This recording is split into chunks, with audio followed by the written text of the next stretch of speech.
This is your reader, Terry Bibo Knight. We are looking at C.S. Lewis's The Voyage of the Dawn Treader, and we're on Chapter 3. It's called The Lone Islands. "Land in sight!" shouted the man in the bows. Lucy, who had been talking to Rince on the poop, came pattering down the ladder and raced forward.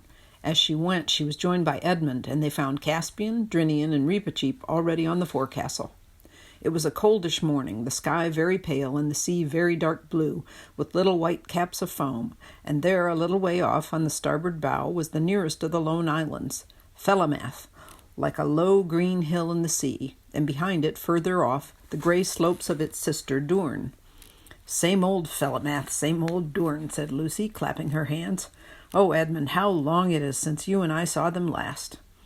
"I've never understood why they belonged to Narnia," said Caspian. "Did Peter the High King conquer them?" "Oh, no," said Edmund. "They were Narnian before our time, in the days of the White Witch. By the way, I've never yet heard how these remote islands became attached to the crown of Narnia. If I ever do, and if the story is at all interesting, I may put it in some other book." "Are we to put in here, sire?" asked Drinian. "I shouldn't think it would be much good landing on Felamath," said Edmund. "It was almost uninhabited in our days, and it looks as if it was the same still. The people lived mostly on Doorn and a little on Avra. That's the third one. You can't see it yet.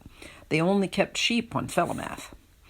"Then we'll have to double that cape, I suppose," said Drinian, "and land on Doorn. That'll mean rowing." "I'm sorry we're not landing on Felamath," said Lucy. "I'd like to walk there again. It was so lonely, a nice kind of loneliness, and all grass and clover and soft sea air." "I'd love to stretch my legs too," said Caspian. "I tell you what. Why shouldn't we go ashore in the boat and send it back, and then we could walk across Felamath and let the Dawn Treader pick us up on the other side?" If Caspian had been as experienced then as he became later on in this voyage, he would not have made this suggestion, but at the moment it seemed an excellent one. "Oh, let's," said Lucy.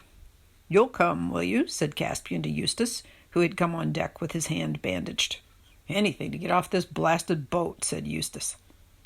"Blasted," said Drinian. "How do you mean?" "In a civilized country, like where I come from," said Eustace, "the ships are so big that when you're inside you wouldn't know you were at sea at all." "In that case you might just as well stay ashore," said Caspian. "Will you tell them to lower the boat, Drinian?" The king, the mouse, the two Pevensies, and Eustace all got into the boat and were pulled to the beach of Felamath. When the boat had left them and was being rowed back, they all turned and looked around. They were surprised at how small the Dawn Treader looked. Lucy was, of course, barefoot, having kicked off her shoes while swimming, but that is no hardship if one is going to walk on downy turf. It was delightful to be ashore again and to smell the earth and grass, even if at first the ground seemed to be pitching up and down like a ship, as it usually does for a while if one has been at sea. It was much warmer here than it had been on board, and Lucy found the sand pleasant to her feet as they crossed it. There was a lark singing. They struck inland and up a fairly steep, though low hill. At the top, of course, they looked back, and there was the Dawn Treader, shining like a great bright insect and crawling slowly northwestward with her oars. Then they went over the ridge and could see her no longer. Doorn now lay before them, divided from Felamath by a channel about a mile wide. Behind it and to the left lay Avra. The little white town of Narrowhaven on Doorn was easily seen. "Hello, what's this?" said Edmund suddenly. In the green valley to which they were descending, 6 or 7 rough-looking men, all armed, were sitting by a tree. "Don't tell them who we are," said Caspian. "And pray, your majesty, why not?" said Reepicheep, who had consented to ride on Lucy's shoulder. "It just occurred to me," replied Caspian, "that no one here can have heard from Narnia for a long time.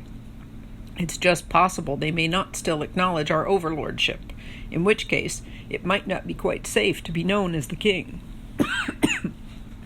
"We have our swords, sire," said Reepicheep. "Yes, Reep, I know we have," said Caspian, "but if it is a question of reconquering the 3 islands, I'd prefer to come back with a rather larger army." By this time they were quite close to the strangers, one of whom, a big black-haired fellow, shouted out, "A good morning to you."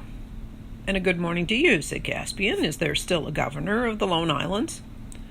"To be sure there is," said the man, "Governor Gumpus. His sufficiency is at Narrowhaven, but you'll stay and drink with us."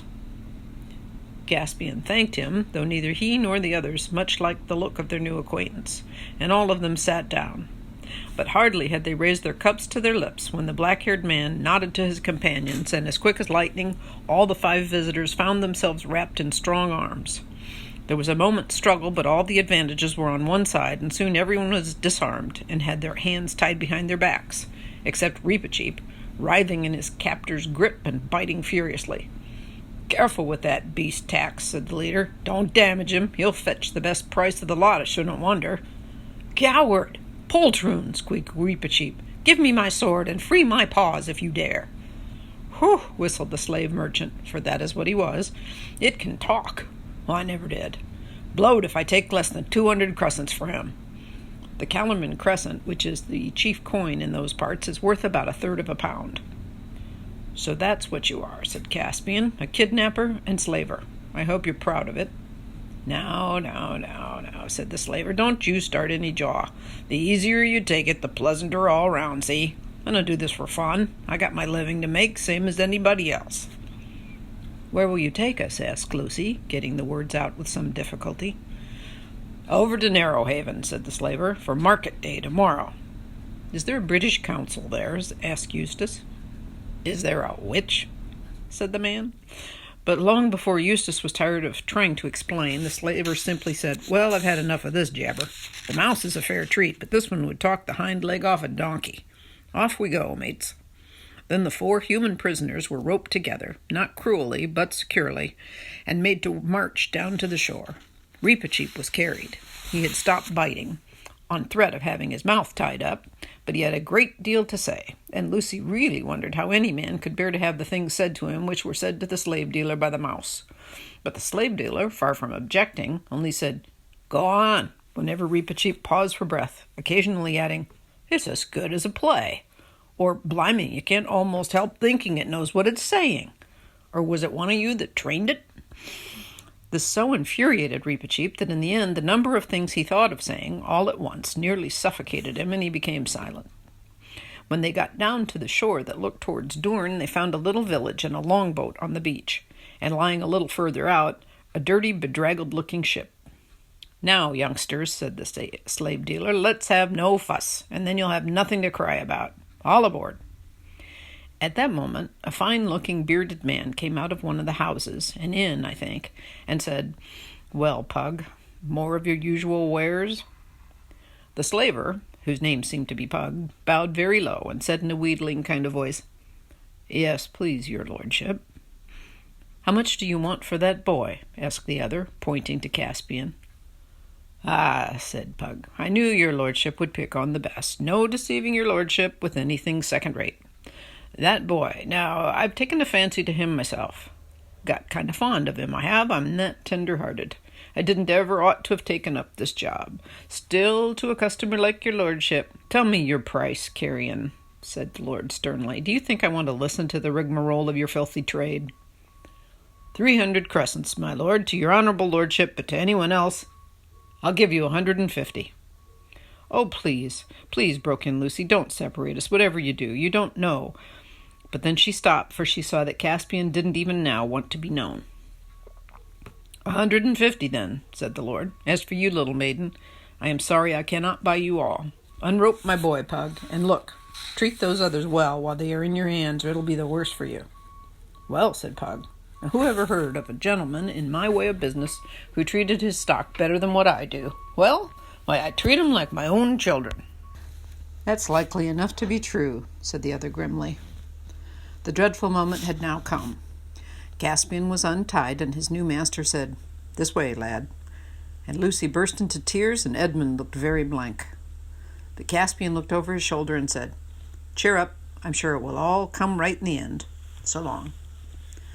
"Now, missy," said Pug, "don't you start taking on and spoiling your looks for the market tomorrow. You be a good girl, and then you won't have nothing to cry about, see?" Then they were rowed out to the slave ship and taken below into a long, rather dark place, none too clean, where they found many other unfortunate prisoners.